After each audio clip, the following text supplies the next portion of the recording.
আমরা ভিডিও তৈরি করা নিয়ে অনেক ধরনের ভুল ধারণার মধ্যে থাকি, যা আমার ভিডিওটা আসলে কাউকে অনুসরণ করে বানানো উচিত অথবা আমার মতো বানানো উচিত। তা আমাদের মধ্যে অনেকেই আছে যে আমরা নিজেকে আম যাদের ভিডিও ভাইরাল হয় বা যাদের ভিডিওটা দেখে ভালো লাগে তাদের অনুকরণ করার চেষ্টা করি।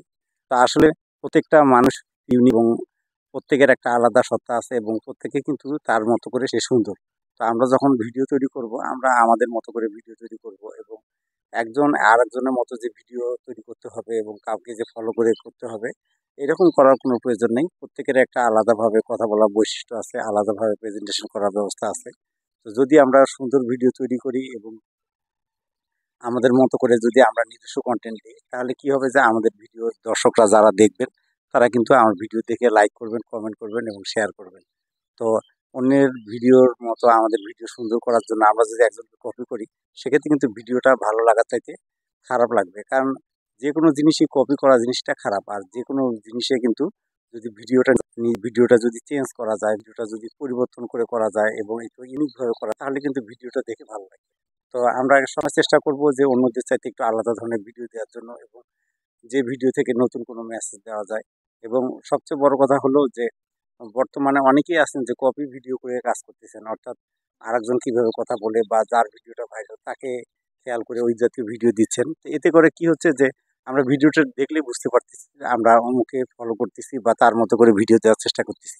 এতে করে কিন্তু আমাদের নিজস্বতা হারিয়ে যাচ্ছে।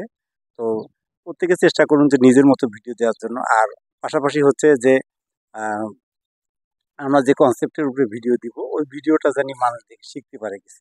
তাহলেই কি হবে, আমাদের ভিডিও বানার সার্থকতাটা হবে এবং বর্তমানে প্রচুর কনটেন্ট তৈরি হলেও ভালো ভিডিওর কিন্তু প্রচুর কদর রয়েছে। কারণ ভালো জিনিসটা কিন্তু সবাই চেনে এবং সবাই এটাকে মূল্যায়ন করে। তা আপনার ভিডিওটাকে যদি অন্যদের চেয়ে আপনি সুন্দর তৈরি করেন এবং আম আপনি ভিডিওতে যদি নতুনত্ব আনেন এবং ইনফরমেটিভ ভিডিও তৈরি করেন, তাহলে কিন্তু ফেসবুকে দেখবেন যে প্রতিনিয়ত আপডেট বিভিন্ন ধরনের ইনফরমেশন আসে। এই ইনফরমেশনগুলো যদি আপনি শেয়ার করেন এবং মানুষকে যদি আপনি সচেতন করেন বিভিন্ন বিষয়ের উপরে, তাহলে যেমন আপনার ভিডিওটা দেখতে ভালো লাগবে। পাশাপাশি আপনি কিন্তু এখান থেকে কিন্তু ভালো একটা ভিউ আনতে পারবেন। পাশাপাশি একটা ভালো আর্নিংও করতে পারবেন। তা আমার এই ভিডিওর মাধ্যমে আপনাদেরকে এই বিষয়টা মেসেজ দেওয়ার চেষ্টা করলাম যে সুন্দর ভিডিও করার জন্য আসলে আপনার কাউকে অনুকরণ বা অনুসরণের প্রয়োজন নেই বা কাউকে কপি করার প্রয়োজন নেই। আপনি আপনার মতো করে ভিডিও তৈরি করুন।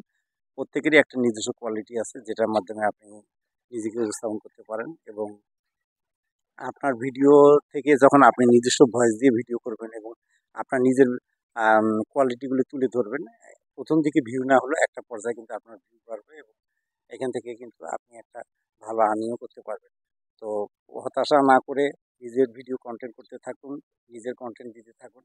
একটা পর্যায়ে আস্তে, আস্তে ভিউ বাড়বে এবং আপনার ভিডিওগুলি একটা পর্যায়ে ভালো একটা পর্যায়ে যাবে। এই আশাবাদ ব্যক্ত করতেছি। আপনাদের সবাইকে অসংখ্য ধন্যবাদ।